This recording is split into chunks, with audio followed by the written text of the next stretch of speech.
Do you hear that? Listen closely. Do you hear it? What it is the sound of silence coming out of Baker Mayfield and the Cleveland Browns so far this offseason.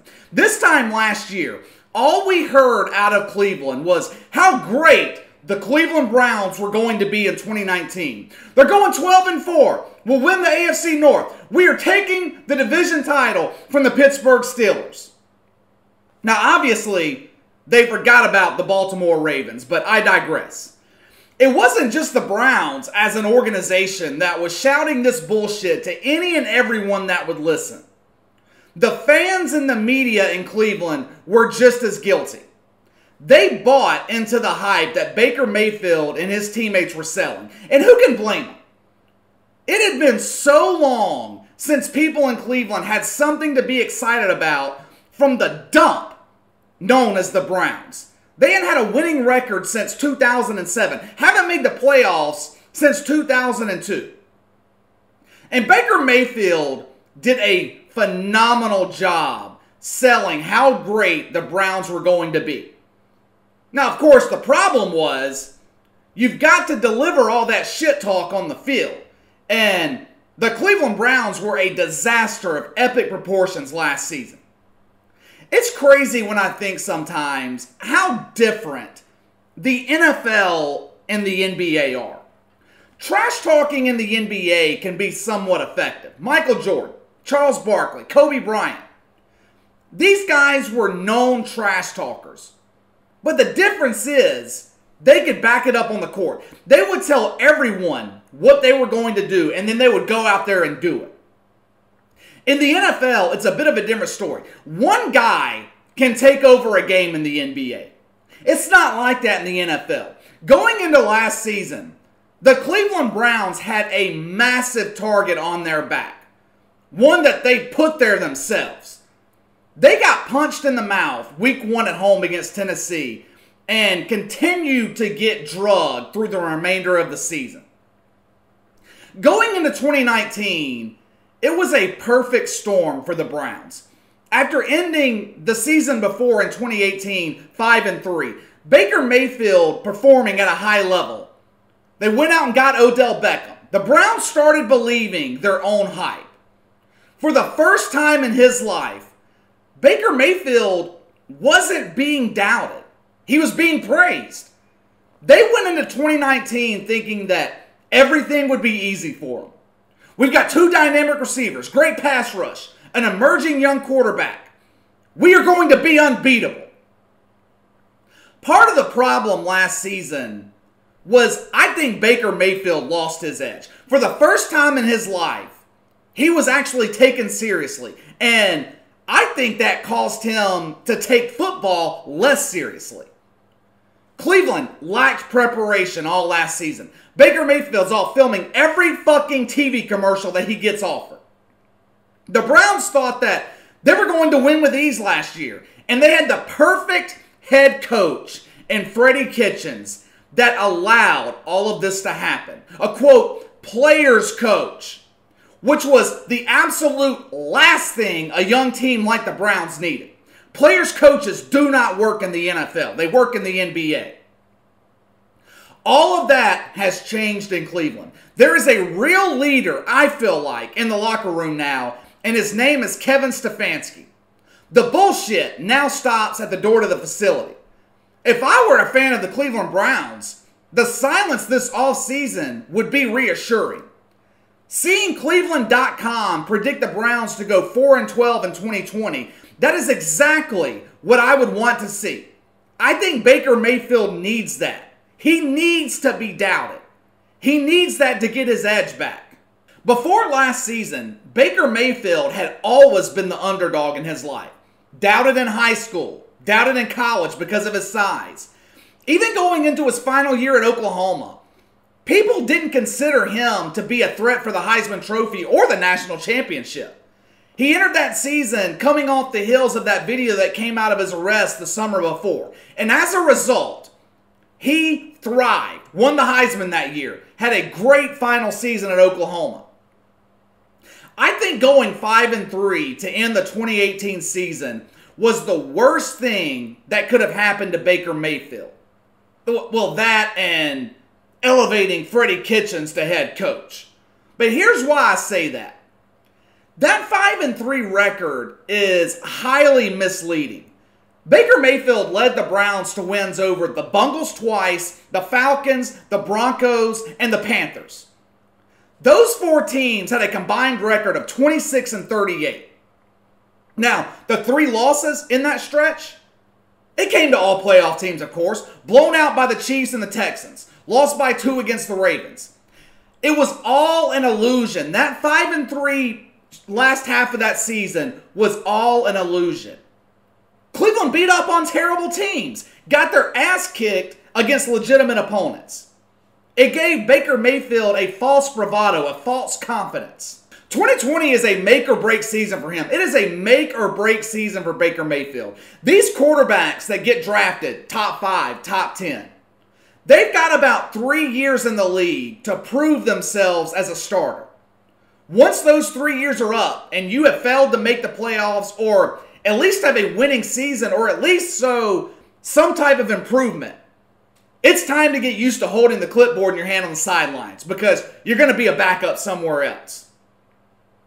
I think Baker Mayfield has the first 4 weeks of this season to prove himself to Kevin Stefanski.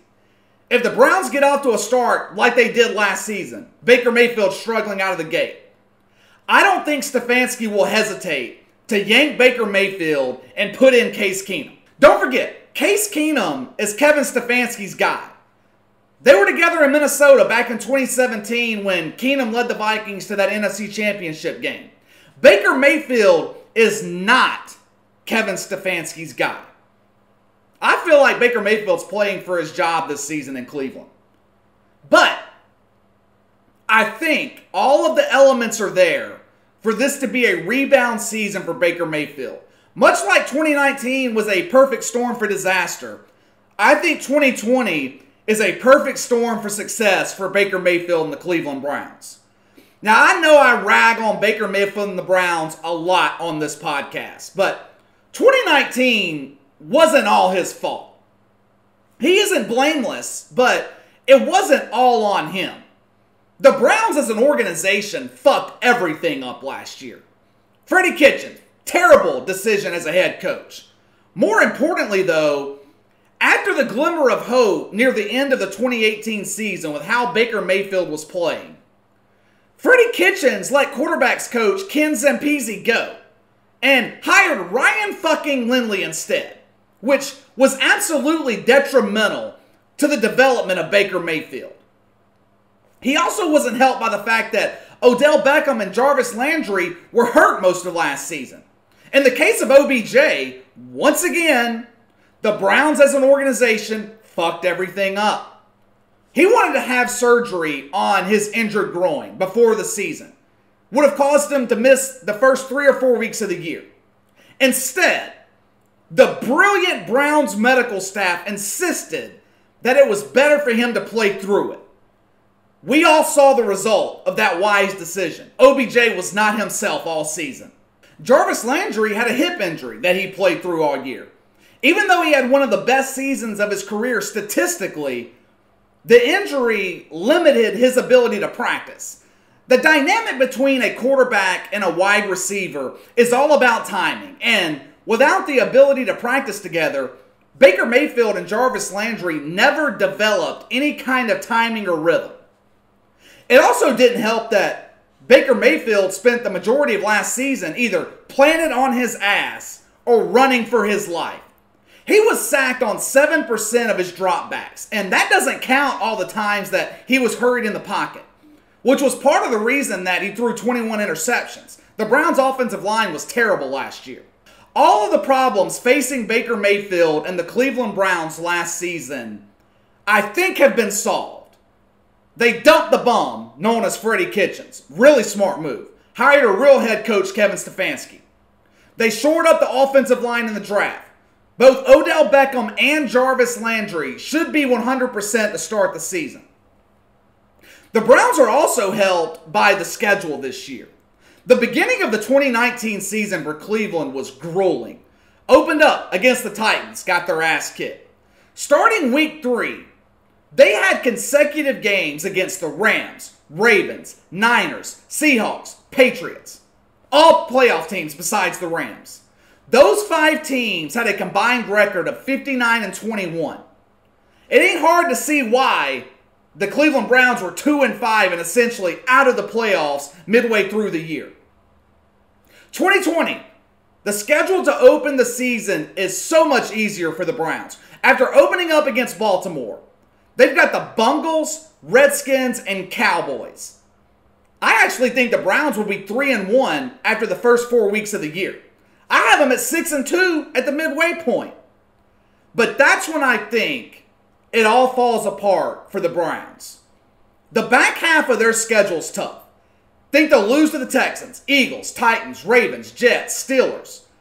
Finish the last half of the season 2-6. So I've got the Browns going 8-8 this season. And I think that's going to be okay. I think that will keep Baker Mayfield in his starting role for at least one more year. I think he's going to have a bounce back year this year. With the expanded playoff field moving from 6 to 7 teams in each conference, 8-8 may even be enough to sneak the Browns into the playoffs. But I don't think it's playoffs or bust for Baker Mayfield this season. I think Kevin Stefanski just needs to see some progress. People forget, this will be the 3rd offensive system that Mayfield has had to learn in 3 years. That's difficult enough for a veteran quarterback, much less a young quarterback. I believe we're going to see the same Baker Mayfield that we saw in the last half of 2018. The illusion of greatness is gone. Now people are back to doubting it. Is Baker Mayfield for real? Bringing in Case Keenum didn't ease the feeling that Baker Mayfield is on a short leash this season. Because make no mistake, if he does struggle early, I think we could see Case Keenum by October.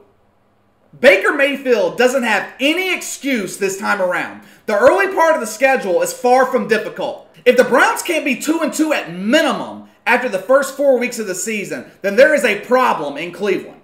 I think they should be 3-1 with wins over Cincinnati, Washington, and Dallas. And I want to get to one more thing before I get out of here. I saw a rumor yesterday that before the 2018 draft, the Seattle Seahawks tried to trade Russell Wilson to Cleveland in exchange for the number 1 pick in the draft. And I don't believe this for a fucking second. There is no way in hell Pete Carroll was going to ship his franchise quarterback to Cleveland for the chance to draft either Sam Darnold or Baker Mayfield. Why would the Seahawks lose a proven franchise quarterback, a Super Bowl winner, to draft an unproven player? At this point in their careers, neither Darnold or Mayfield have worked out. Now, it's still early.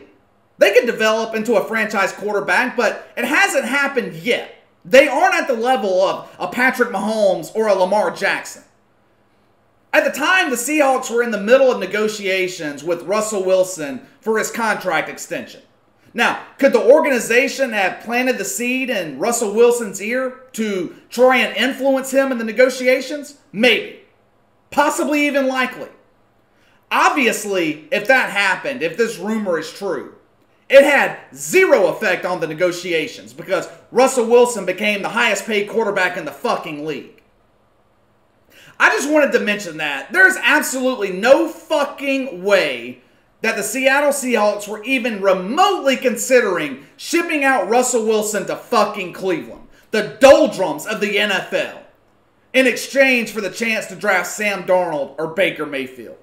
Alright, that's all for today. Make sure to hit that like and subscribe button for me. Click that notification bell to receive all notifications from the channel. I appreciate those of you that have already done so. The subscriber number, they jumped up again over the weekend. My views are going up slowly but surely as well. I've had more views on this channel in the last 5 or 6 weeks with no sports going on than I did in the first 6 months that I've had it up. So I appreciate you guys for all the support. Leave me a comment in the section below. Let me know what you think about Baker Mayfield and the Cleveland Browns. Do you see 2020 being a bounce-back season for Baker Mayfield? Or do you think he will struggle early and lose his job to Case Keenum? Let me know your thoughts. You can follow me on Twitter at KC_BTL84. If you have any questions for me, you can email me at BTLKC84@gmail.com. I will see you guys next time.